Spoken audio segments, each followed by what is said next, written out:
بسم الله الرحمن الرحيم. رب اشرح لي صدري ويسر لي أمري واحلل عقدة من لساني يفقهوا قولي. رضيت بالله ربا وبالإسلام دينا وبمحمد صلى الله عليه وسلم نبيا ورسولا.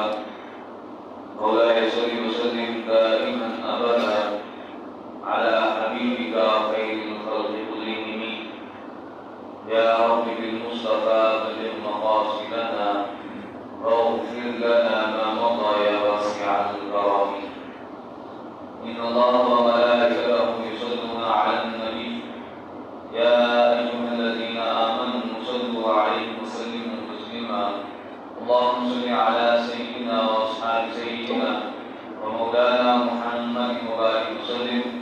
الصلاة والسلام عليك يا خاتم النبيين وعلى آلك وأصحابك يا خاتم المعصومين. الذي جل جلاله وعم نواله وأعظم شأنه وجل ذكره وعز اسمه في حمد وثناء حضور سرور کائنات مغفر موجودات زینت بزم کائنات قائد المرسلین احمد مصطفیٰ حضرت محمد مصطفیٰ صلی اللہ علیہ وسلم کی حضور ناز میں اپنی راتوں محبت و عقیدت کا خیال پیش کرنے کے بعد دعا ہے کہ بارے میں ہماری اس حاضری کو اپنی بارگاہ میں رسول حضور فرمائے اور رب الجلال ہم سب کے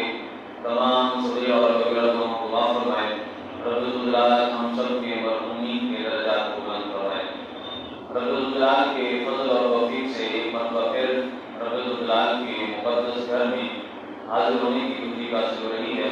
رب الجلال ہم سب کو دین کا فہم عطا فرمائے. حضرات محترم، سابقہ جمعہ میں عرض کر رہا تھا کہ رب الجلال نے ہمیں جو دین عطا فرمایا ہے وہ دین کامل اور اکمل ترین دین ہے،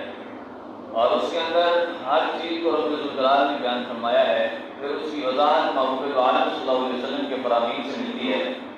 یہ صرف اور صرف ہماری ہی لا علمی ہے اور ہماری ہی کم علمی ہے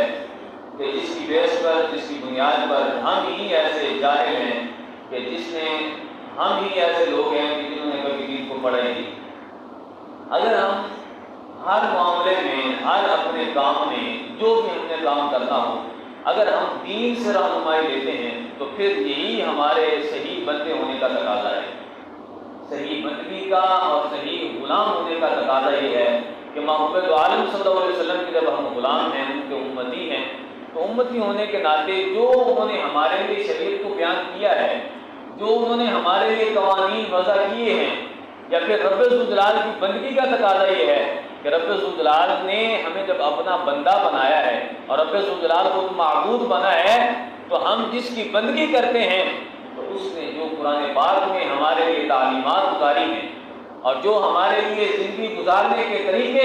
رب الجلال نے بیان فرمائے ہیں، اگر ہم ان سے ہٹ کر چلتے ہیں تو یہ کبھی بھی بندہ بننا نہیں ہے، بلکہ بندہ ہم صحیح طور پر رب الجلال کی بندگی کا حق اس وقت پورا کر سکیں گے کہ جب رب الجلال کے بنائے ہوئے سارے جتنے بھی راستے ہیں رب الجلال کی طرف سے اصول و ضوابط ہیں ہمارے لیے، ہم جب تک ان کو نہیں اپنائیں گے تب تک ہم کامل ترین اور اکمل ترین مومن نہیں بن سکتے. تو رب الجلال قرآن پاک میں ارشاد فرماتا ہے یا ایھا الذین آمنوا ادخلوا فی السلم کافہ، کہ اے ایمان والو، یا ایھا الذین آمنوا، اے ایمان والو، ادخلوا فی السلم کافہ، کہ تم اسلام کے اندر پورے داخل ہو جاؤ. یعنی رب الجلال جانتا تھا، رب الجلال جانتا ہے اور اب تک جانتا رہے گا. رب الجلال کے علم سے کوئی شے ڈھکی چھپی نہیں ہے. رب الجلال ہر شے کا علم رکھنے والا ہے. رب الجلال نے فرمایا کہ اے ایمان والو ادخلوا، پہلے ایمان لے کے تو آ گئے ہو، لیکن ادخلوا فی السلم کافہ، اب اسلام کے اندر پورے داخل ہو جاؤ. ولا تتبعوا خطوات الشیطان، اور شیطان کے قدموں کی کبھی بھی پیروی نہ کرو، شیطان کے قدموں کے پیچھے نہ چلو. کیوں؟ فرمایا کہ وہ تمہارا کھلا دشمن ہے، وہ تو تمہیں راہ خدا سے بھٹکاتا ہے، وہ تو تمہیں محبوب عالم صلی اللہ علیہ وسلم کے بتائے ہوئے راستوں سے بھٹکاتا ہے، تمہیں ہٹاتا ہے، اسے پھیر دیتا ہے. تمہارے لیے ضروری ہے کہ جب رب الجلال پر ایمان لائے ہو، محبوب عالم صلی اللہ علیہ وسلم کو اپنا نبی مان لیا اور اسلام کو اپنا دین مان لیا اور قرآن کو اپنا رہنما مان لیا ہے، تو اب اسلام کے اندر پورے داخل ہو جاؤ۔ اب اسلام کے اندر پورا داخل بندہ کب ہوتا ہے؟ کیا ایسا تو نہیں ہو سکتا کہ شام کو شراب بھی پی، پھر توبہ بھی کر لی، رند کے رند رہے، ہاتھ سے جنت بھی نہ گئی؟ یہ اسلام نہیں ہے کہ بندہ ادھر بھی ہاتھ مار لے، ادھر بھی منہ مار لے اور پھر اسلام کا بھی نام لے، ادھر یزید سے بھی دوستی اور حسین کو بھی سلام رضی اللہ تعالیٰ۔ یہ اسلام کے اندر پورا داخل ہونا نہیں ہے، بلکہ اسلام کے اندر بندہ جب داخل ہوتا ہے تو پھر بندے کا ہر کام، ہر فعل، اس نے کوئی کمانا ہے، اس نے کوئی کھانا ہے، اس نے اگر پینا ہے، پلانا ہے، اگر کوئی بھی کام کرنا ہے تو وہ پہلے یہ دیکھتا ہے کہ شریعت اس کی اجازت دیتی ہے کہ نہیں دیتی۔ اسلام کے اندر پورا داخل ہونے کا مطلب یہ ہے کہ محبوب عالم صلی اللہ علیہ وسلم کے بتائے ہوئے ہر طریقے کو اپنایا جائے اور ہر طریقے کو فالو کیا جائے۔ جب تک ہم طریقے کو نہیں اپنائیں گے تو اسلام کے اندر پورے داخل نہیں ہو سکتے۔ تو پچھلی دفعہ بھی میں نے جہاد کے متعلق حضرت مغیرہ بن شعبہ رضی اللہ تعالیٰ عنہ کا فرمان جو انہوں نے مجوسی کو دیا، ایران کے مجوسی کو دیتے ہوئے فرمایا کہ ہمارا مقصد، ہم جو جہاد کرتے ہیں، راہ خدا کے اندر اپنی جانوں کو نچھاور کرتے ہیں، تو ہم نے کبھی بھی یہ نہیں سوچا کہ ہم وہاں پر جائیں گے تو ہمیں اتنا کھانا ملے گا، ہم جہاد کریں گے تو ہمیں اتنا کھانا ملے گا، وہاں سے اتنا سامان ملے گا، وہاں سے اتنی مال غنیمت ملے گی، ہم نے کبھی نہیں سوچا۔ فرمایا کہ ہم تو صرف اور صرف خدا کے دشمنوں سے برسر پیکار ہیں، رب ذوالجلال کے جتنے بھی دشمن ہیں تمام کو ہم سبق سکھانا چاہتے ہیں کہ جان لو کہ وَاعْلَمُوا أَنَّ الْأَرْضَ لِلَّهِ وَلِرَسُولِهِ، کہ ساری کی ساری زمین جو ہے وہ اللہ کی ہے اور اس کے رسول کی ہے، تو لہذا اگر اس زمین پر رہنا چاہتے ہو تو یا تو تمہیں اسلام قبول کرنا پڑے گا یا پھر تمہیں جزیہ دینا پڑے گا، اور اگر جزیہ بھی نہیں دے سکتے یا اسلام بھی قبول نہیں کر سکتے تو پھر تمہیں جہاد کا اعلان کرنا پڑے گا، پھر تمہیں جنگ کرنی پڑے گی۔ تو جنگ کا مقصد جو میں نے بیان کیا تھا، آج بھی ایک صحابی رسول رضی اللہ تعالیٰ عنہ کا میں آپ کے سامنے واقعہ بیان کرتا ہوں کہ انہوں نے کیسے رب ذوالجلال کے محبوب صلی اللہ علیہ وسلم نے جو ان کو سکھایا تھا اور جو ان کو تعلیم دی تھی، تو انہوں نے کیسے اس کو اپنایا اور اپنا کر پھر زمانے کو بتایا کہ مسلمان کبھی بھی اپنی مرضی سے کام نہیں کرتا، مسلمان کو یہ شیوا نہیں دیتا، مسلمان کو یہ گوارا نہیں کہ وہ رب ذوالجلال کی شریعت سے انحراف کرے، محبوب عالم صلی اللہ علیہ وسلم کے بتائے ہوئے طریقوں سے انحراف کرے، بلکہ مسلمان کا طریقہ یہ ہے کہ جب وہ کھاتا ہے، جب وہ پیتا ہے، جب وہ چلتا ہے یا جب وہ پہنتا ہے تو وہ پہلے یہ دیکھتا ہے کہ اس کے اندر میرا دین کیا کہتا ہے،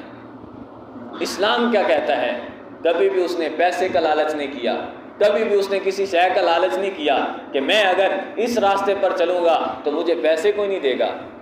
اس راستے پر چلوں گا تو میں کما نہیں سکوں گا، اس راستے پر چلوں گا تو میرے بال بچے، میرے گھر والے سارے بھوک سے مر جائیں گے۔ فرمایا کہ کبھی بھی وہ اس چیز کی ٹینشن نہیں لیتا،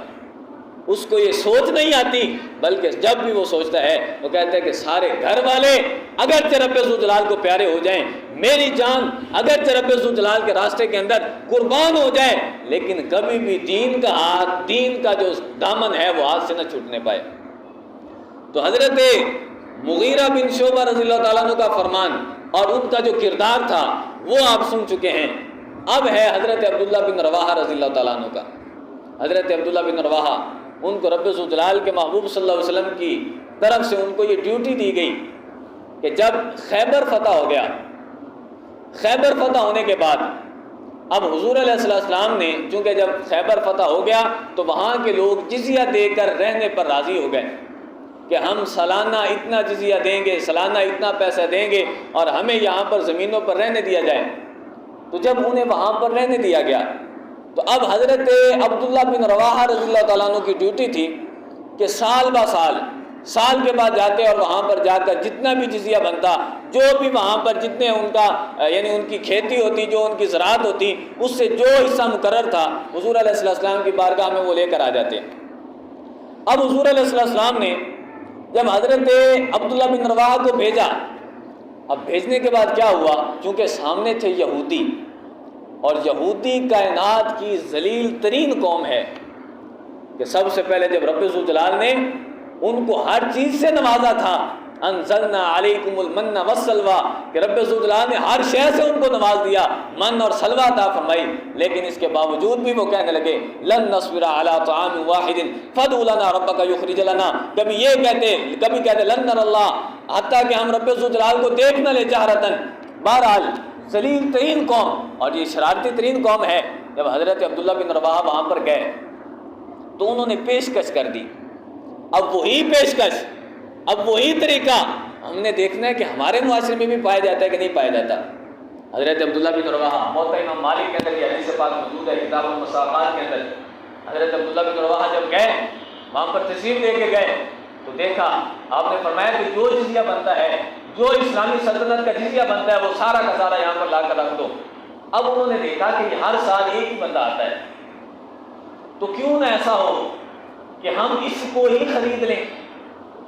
جب خرید لیں گے تو پھر جو ہماری مرضی ہوگی یہی وہ جا کر بتائے گا کہ اتنا بنا تھا اور اتنا اس کا حصہ بنتا ہے۔ تو انہوں نے کیا کیا؟ انہوں نے کہا کیا کام کیا؟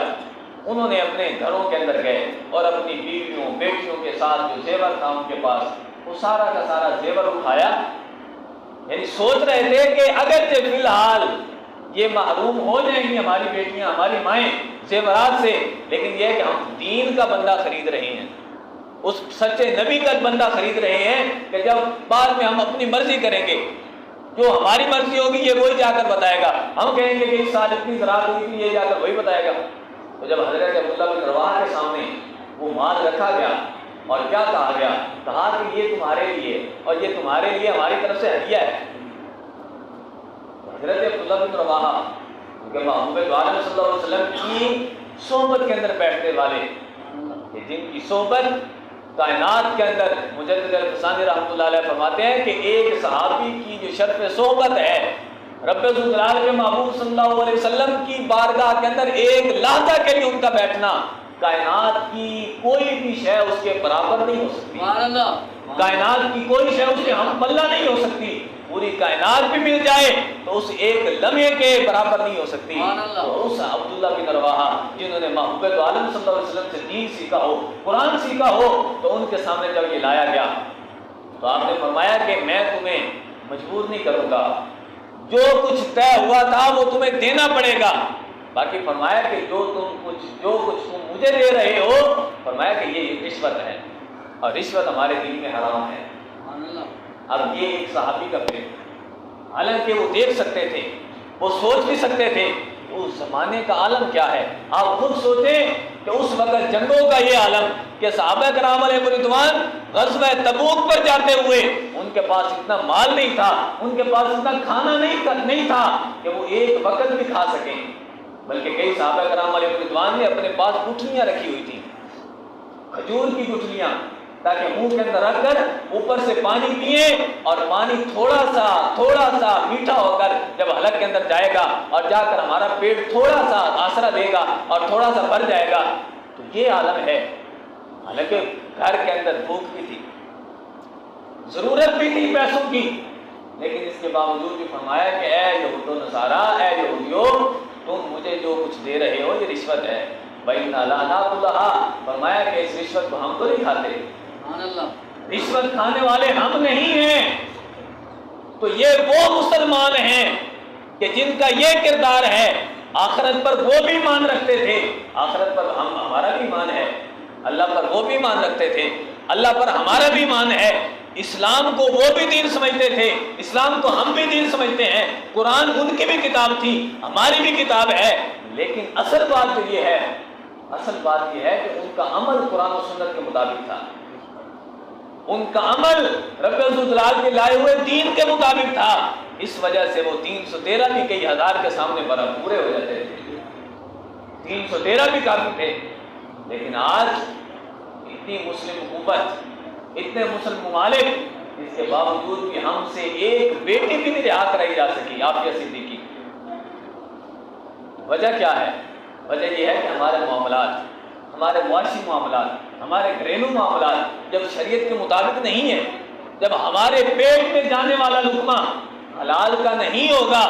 تو پھر ہمارے اندر دین کی غیرت کہاں سے آئے گی؟ جب ہمارے پیٹ میں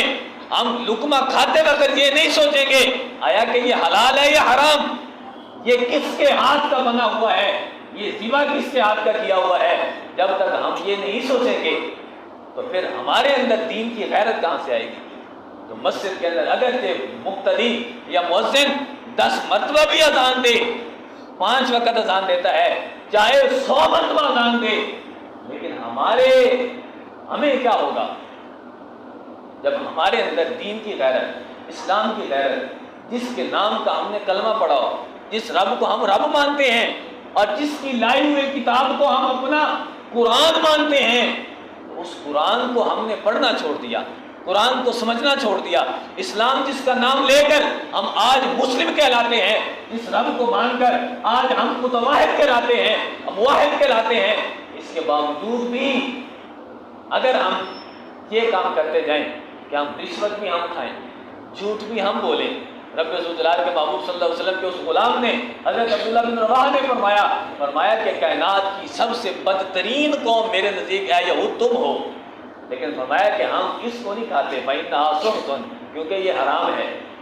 تو کوئی بھی حرام کا لقمہ ہمارے پیٹ کے اندر نہیں جا سکتا، تو جس کے پیٹ کے اندر ایک حرام کا لقمہ بھی نہ گیا ہو تو ان کی نسلیں اللہ تعالیٰ کا ولی بنتی ہیں، اللہ تعالیٰ کا برگزیدہ بندہ وہ نسلیں بنتی ہیں۔ لہذا آج ہم دیکھیں اپنے معاشی حالات کو، اپنے معاملات کو، اپنے گھریلو معاملات کو کہ جس دین کا ہم نے کلمہ پڑھا ہے کیا ہم اس دین کے مطابق عمل کر رہے ہیں؟ جس اسلام کا ہم نے کلمہ پڑھا ہے، جس اسلام کو ہم مانتے ہیں اور جس نبی علیہ السلام کو ہم مانتے ہیں، کیا ہماری شکل ان کے اسوہ حسنہ کے مطابق بنتی ہے کہ نہیں بنتی؟ آج ہم گھروں میں جا کر کسی کو کیا ہم نے کہنا، کسی کو ہم نے کیا بتانا، لیکن کم از کم گھر میں جا کر ہم یہ تو دیکھیں کیا ہمارا طریقہ شریعت کے مطابق چل رہا ہے، ہم شریعت کے مطابق ہیں۔ رب ذوالجلال شاہ فرماتا ہے کہ یا ایھا الذین آمنوا ادخلوا فی السلم کافہ، کہ اسلام کے اندر اگر داخل ہونا ہے تو پورے، یہ نہیں ہے کہ ادھر بھی سلام ادھر بھی سلام اور اسلام کو بھی سلام، یزید سے بھی دوستی حسین کو بھی سلام، یہ نہیں چلے گا۔ فرمایا کہ لا تتبعوا خطوات الشیطان، کہ شیطان کے قدموں کی پیروی ہرگز نہ کرو، انہ لکم عدو مبین، کیونکہ وہ تو تمہارا کھلا دشمن ہے۔ رب ذوالجلال سے دعا ہے کہ رب ذوالجلال ہم سب کو دین اسلام پر مر مٹنے کی توفیق عطا فرمائے، اور دین اسلام کے لحاظ سے جو بھی ہمارے اندر کمیاں ہیں، دین کو سمجھنے کے لحاظ سے، دین پر عمل پیرا ہونے کے لحاظ سے، رب ذوالجلال ان تمام کمیوں سے ہمارے لیے درگزر فرمائے، اور رب ذوالجلال ہم سب کو دین کی سمجھ بوجھ حاصل کرنے کی اور پھر اس پر عمل پیرا ہونے کی توفیق عطا فرمائے۔ آمین۔ وما علینا الا البلاغ۔